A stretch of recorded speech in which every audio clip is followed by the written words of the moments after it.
The cabin of a luxurious first-class section is bustling as passengers settle into their plush seats. The soft hum of the engines fills the air while the crew moves gracefully assisting travelers. Among them is Anderson, an elderly black man quietly taking his seat near the window.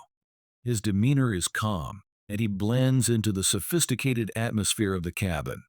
As he adjusts his belongings, a flight attendant strolls by. Her eyes linger on him for a moment too long, her expression shifting. She pauses, hesitating, then approaches him.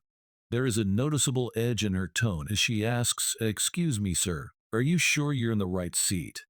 Anderson, taken aback, but polite, nods and shows his ticket. Her skepticism only deepens. She inspects the ticket, her brows furrowing, as if searching for a reason to dismiss him. "I think there's been a mistake," she insists, her voice carrying a hint of condescension. "This section is reserved for first-class passengers only." Eyes from nearby seats begin to glance their way. The tension in the air is palpable. It's clear this isn't a misunderstanding. It's something far more troubling. Anderson, calm and composed, explains again, but the flight attendant remains unconvinced, her behavior growing more overtly dismissive.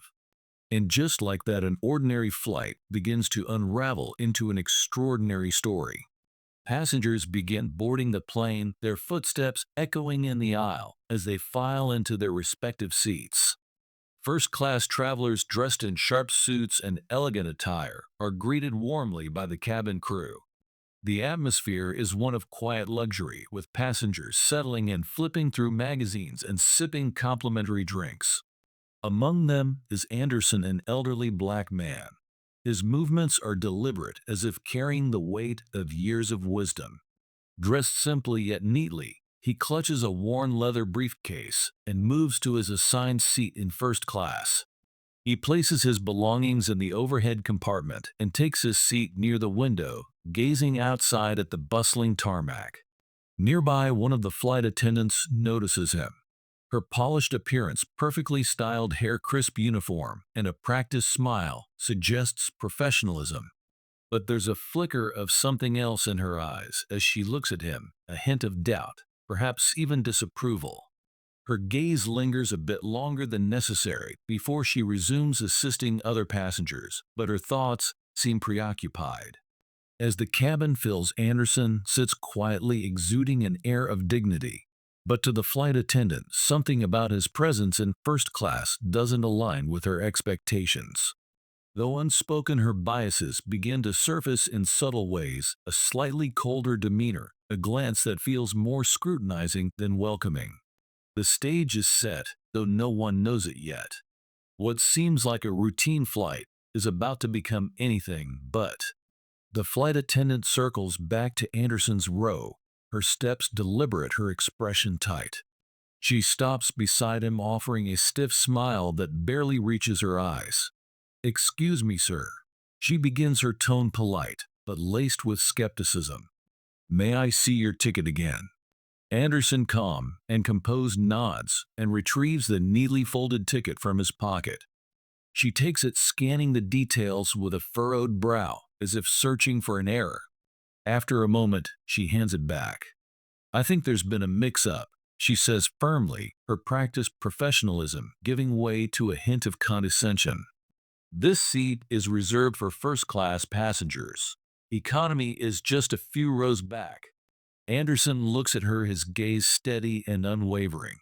"There's no mistake," he replies gently, holding the ticket up again. "This is my assigned seat." Her expression hardens. "I'm not sure how this happened, but you'll need to move. These seats are for those who purchased first-class tickets."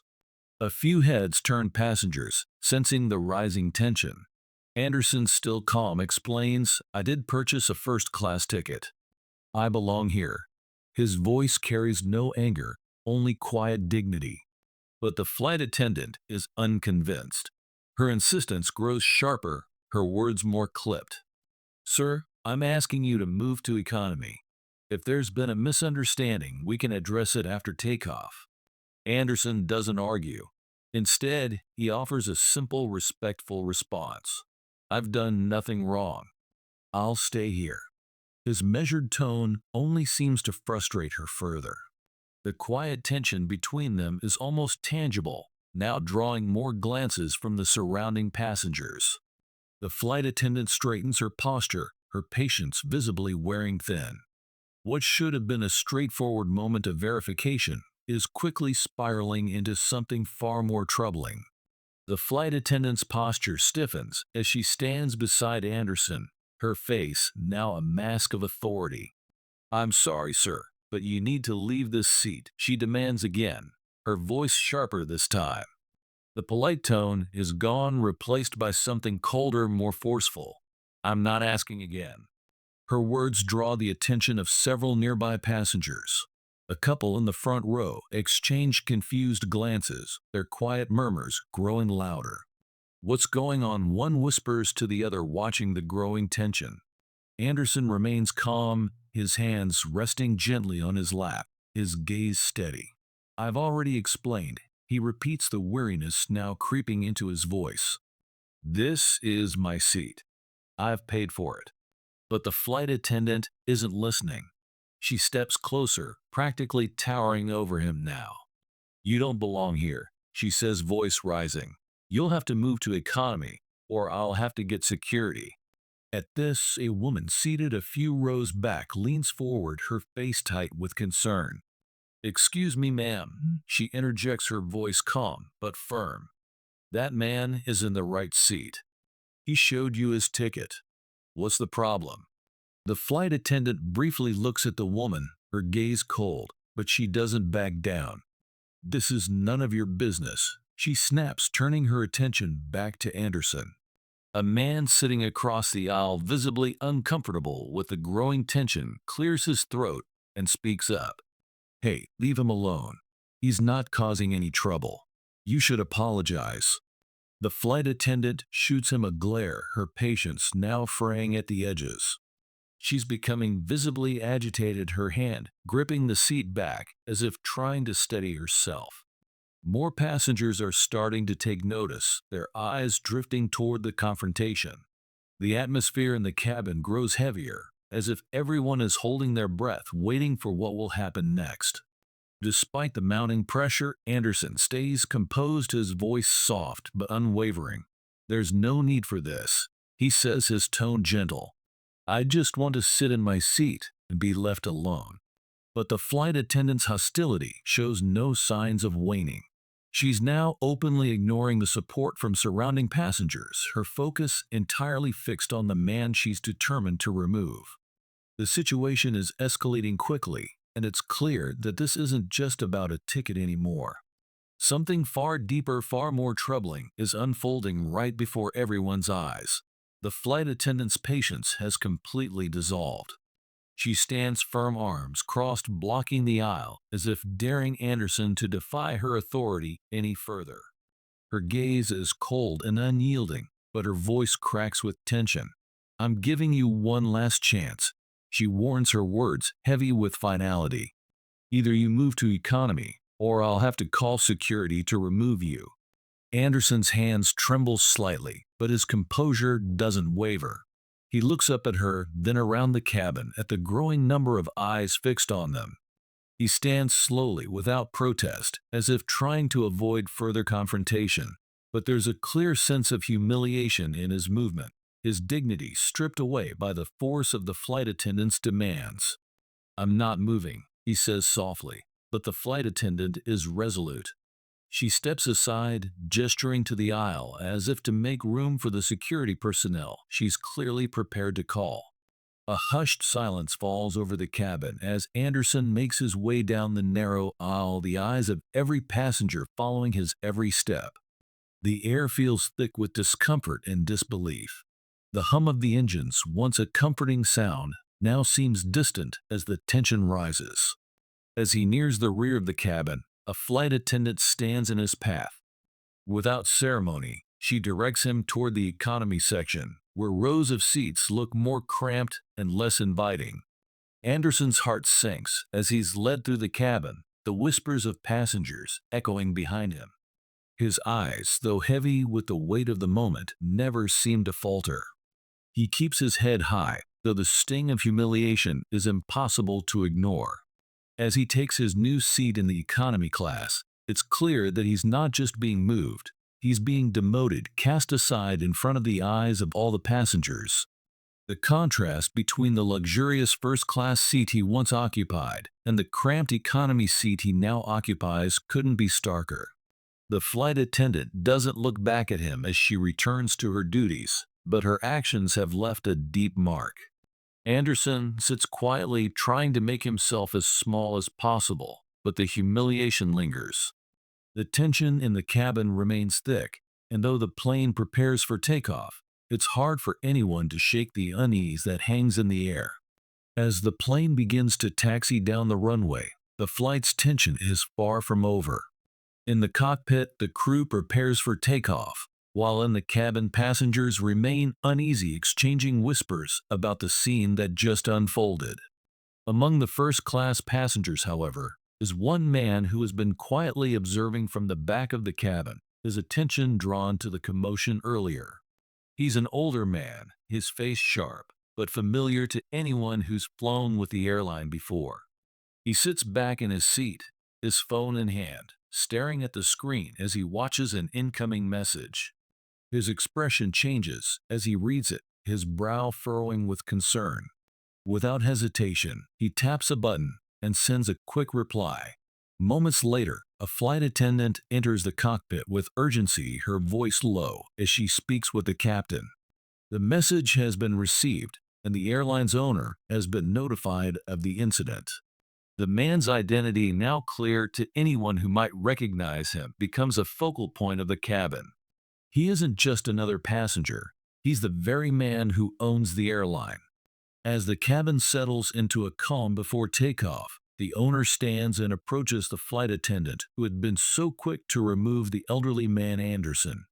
His stride is confident, but there's a flicker of concern in his eyes. He's not here to argue or reprimand. He's here to get answers.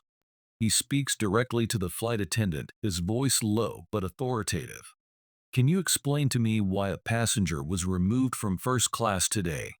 The flight attendant, caught off guard by his sudden appearance, stumbles over her words. "Sir, I thought there was an issue with his ticket." The man interrupts, his voice cutting through the stammering explanation. "The passenger you removed was my father Anderson." There's a brief pause as the words sink in. The flight attendant's face drains of color as she realizes the gravity of the situation. The elderly man Anderson, the one she'd humiliated and forced into economy, is not just a random passenger. He is the father of the airline's owner, the man who controls everything in the very company she works for. The silence in the cabin becomes deafening. Passengers who had been unaware of the connection now exchange knowing glances, the gravity of the revelation settling in. The flight attendant's face reddens, the realization of her mistake weighing heavily on her. The owner doesn't waste time with further words. His expression is a mix of disbelief and disappointment. With a nod, he turns on his heel and strides back to where his father Anderson sits quietly in economy. The moment is impossible to ignore. The entire cabin holds its breath as the man approaches his father, the truth now out in the open. As the owner makes his way to the back of the plane, his steps are quick, his face a mixture of disbelief and growing anger. He passes rows of silent passengers, their eyes locked on him, sensing the severity of the situation. The calm demeanor he once had now seems to vanish as his thoughts race, his hands clenched at his sides. He reaches his father, still sitting quietly in the economy section, his face tired but serene. Anderson looks up, his eyes soft with recognition and a faint smile, though the strain of what just happened lingers. The owner's heart tightens. It's not just the injustice of what his father endured, but the shame of knowing how his company's employee has treated a man he holds dear. Without saying a word, the owner places a hand on his father's shoulder, giving him a reassuring nod before turning back toward the flight attendant. His eyes are no longer just the eyes of a businessman. They are the eyes of someone who has witnessed a violation of decency, someone who will not stand for this behavior in his company. The flight attendant is still standing in the aisle, her expression tense and uncertain, trying to regain her composure after the revelation. But the moment the owner locks eyes with her, her confidence crumbles. She knows she's in deep trouble now. Why, the owner asks, his voice low but filled with authority. Why did you treat my father Anderson like that? The flight attendant stammers her words, tumbling over each other in a desperate attempt at justification. I thought there had been a mistake. I didn't know who he was. I was just following protocol. But the owner isn't listening. His anger is palpable now, and it's clear he isn't going to let this go. You don't treat anyone like that. You don't humiliate people regardless of who they are. That's not protocol. That's bigotry. That's discrimination. The flight attendant opens her mouth to defend herself, but no words come out. She stands there unable to explain or justify the actions that have now led to this confrontation. The owner's face hardens. You've made a grave mistake, and you'll answer for it. His voice is colder now, every word carrying the weight of someone who runs the show and won't tolerate such behavior under any circumstances. Without hesitation, he pulls out his phone and taps the screen with determination. Within moments, the flight's manager receives a message: immediate suspension for flight attendant pending investigation. The tension is thick as the cabin waits in silence, watching as the owner takes swift action. The flight attendant's face flushes, her posture rigid with shame. She knows her job is no longer secure. She knows the consequences are coming. But the owner's focus isn't solely on her. It's on the violation of respect that just took place.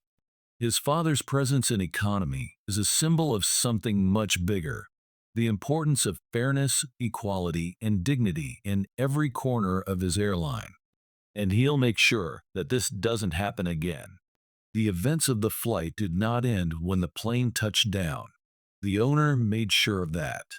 The disciplinary actions were swift, and the fallout for the flight attendant was immediate. As soon as the plane landed, the flight attendant was escorted off the aircraft by airport security, her head down, avoiding the gaze of anyone around her.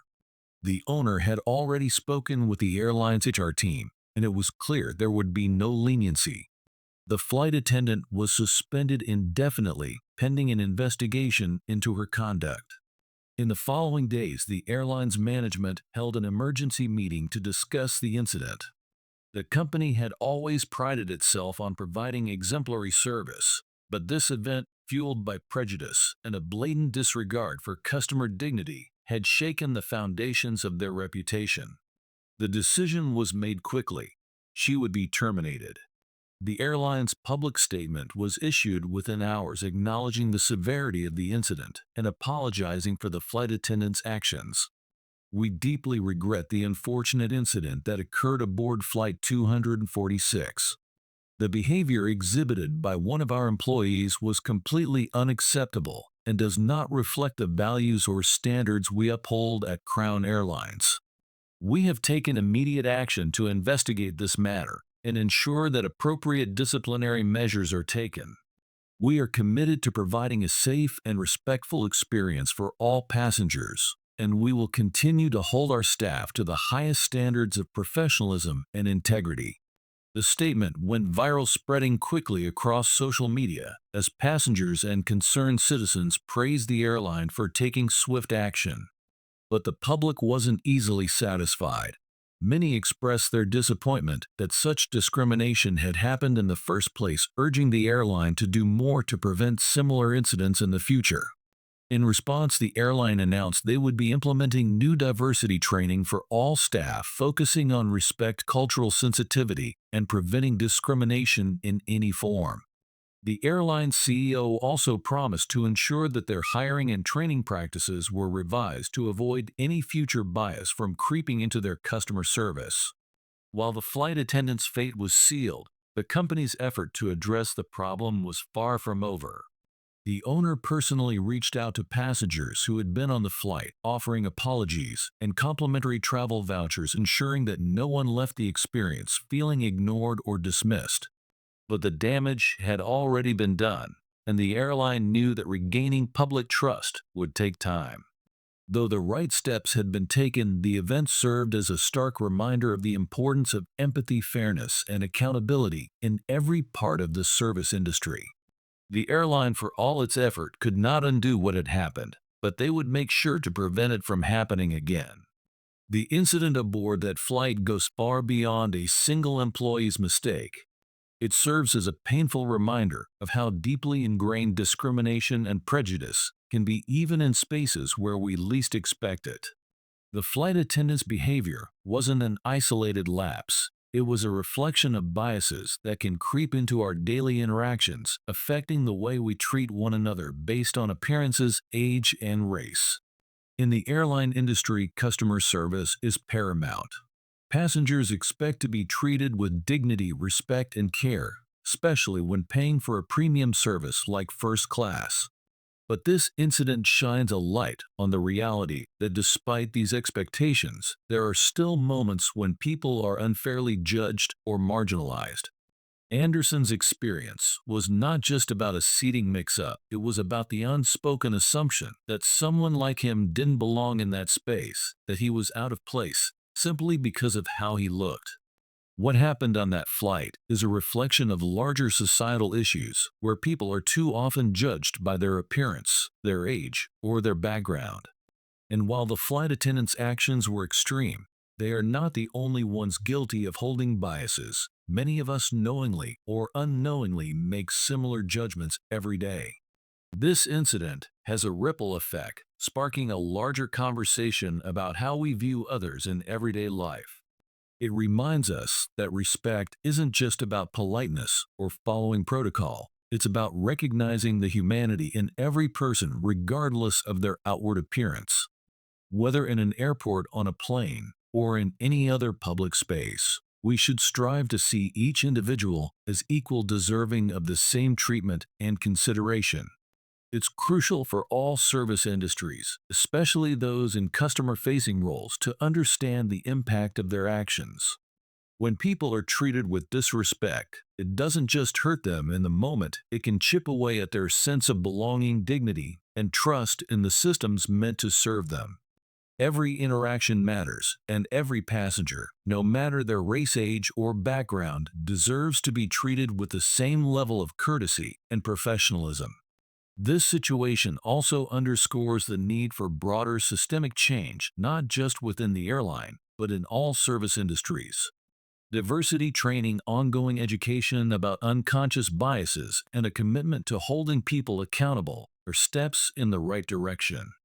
But true change requires a shift in mindset, one where respect and equality are at the forefront of how we treat others, especially those who might not immediately fit the mold of who we expect to see in a luxury setting.